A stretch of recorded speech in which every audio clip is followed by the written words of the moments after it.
আপনাকে আজকে শেষবার মতো একটা কথা বলবো, রাখবেন? শেষবারের মতো মানে? আচ্ছা, এত প্রশ্ন কেন করেন?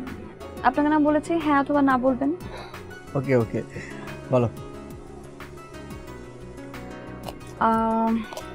আপনি আজকে থেকে আর নেশা করবেন না।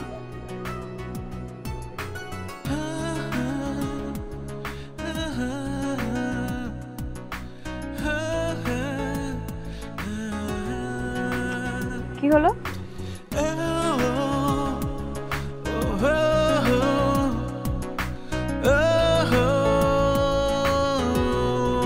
ওকে, আর কখনো নেশা করবো না। সত্যি? সত্যি। তাহলে আপনার জন্য একটা সারপ্রাইজ আছে। সারপ্রাইজ? ওয়েট।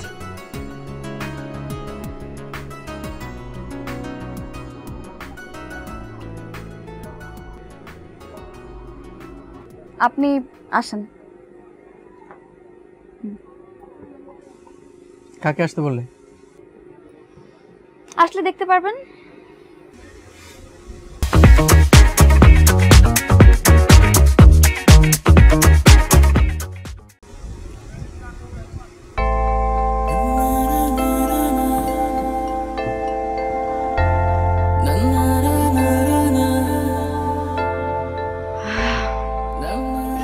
কেমন আছো নীলে? ভালো।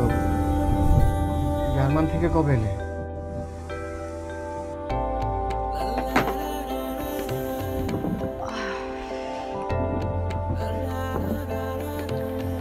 তিন দিন হলো। তোমার হাজবেন্ড? আমি কাউকে ঠকাতে চাইনি। এক্সকিউজ মি, আমাকে না এক্ষুনি উঠতে হবে। ওয়েট।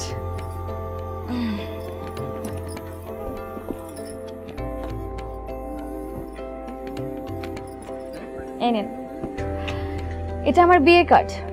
17 তারিখে আমার বিয়ে, দুজনে একসাথে আসবেন, ঠিক আছে? আর এই কার্ডটা কিন্তু কোনো মিথ্যে কার্ড না, একদম সত্য card. Congratulation and best wishes for your marriage. You are most welcome. Niloy ভাইয়া, খুব তাড়াতাড়ি যেন আপনাদের দুজনের বিয়ে কার্ডটা পাই, ঠিক আছে? আমি উঠলাম, ভালো থাকবেন আপনারা।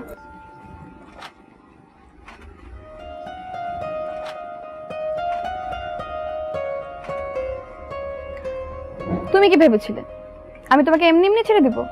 কখনোই না। শোনো, আমার কোনো হাজবেন্ড নেই। আমি কোনো বিয়ে টিয়েও করিনি।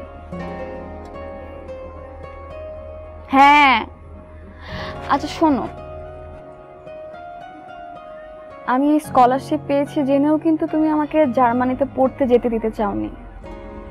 তাই আর কি করব, তাই আমি তোমার উপর রাগ করে একটু মিথ্যা বলে দিয়েছি। সরি প্রীতি, সরি। তুমি চলে যাওয়ার পর আমি সুতোবার কাছে সব শুনেছি। Really she is good psychiatrist. কিন্তু সুতোপা তোমাকে কি করে খুঁজে পেল? ও নাকি তোমার সাথে প্রথম দেখার দিনই বুঝতে পেরেছে আমার সাথে সুতোবার চেহারার অনেকটা মিল আছে। তারপর তোমার কাছ থেকে তো শুনেছে আমি জার্মানি থাকি। তারপর আর কি, এরপর জার্মানি বাংলাদেশ দূতাবাসে আমার সব ডিটেলস পায়।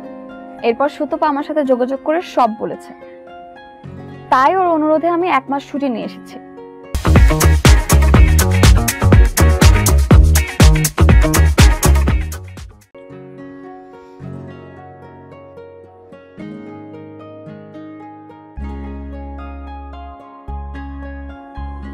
নিলয়, ভালোবাসার প্রথম শর্ত বিশ্বাস, যেটা আমার প্রতি কখনোই তোমার ছিল না। ভুল প্রীতি, আমি তোমাকে জার্মান যেতে বাধা দিয়েছিলাম ঠিকই, কিন্তু তুমি চলে যাবার পর অনুশোচনায় আমি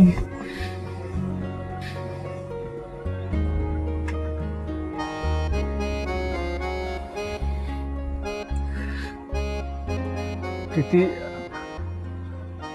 আমি আসলে তোমাকে আমার চোখের আড়াল করতে চাইনি। হুম,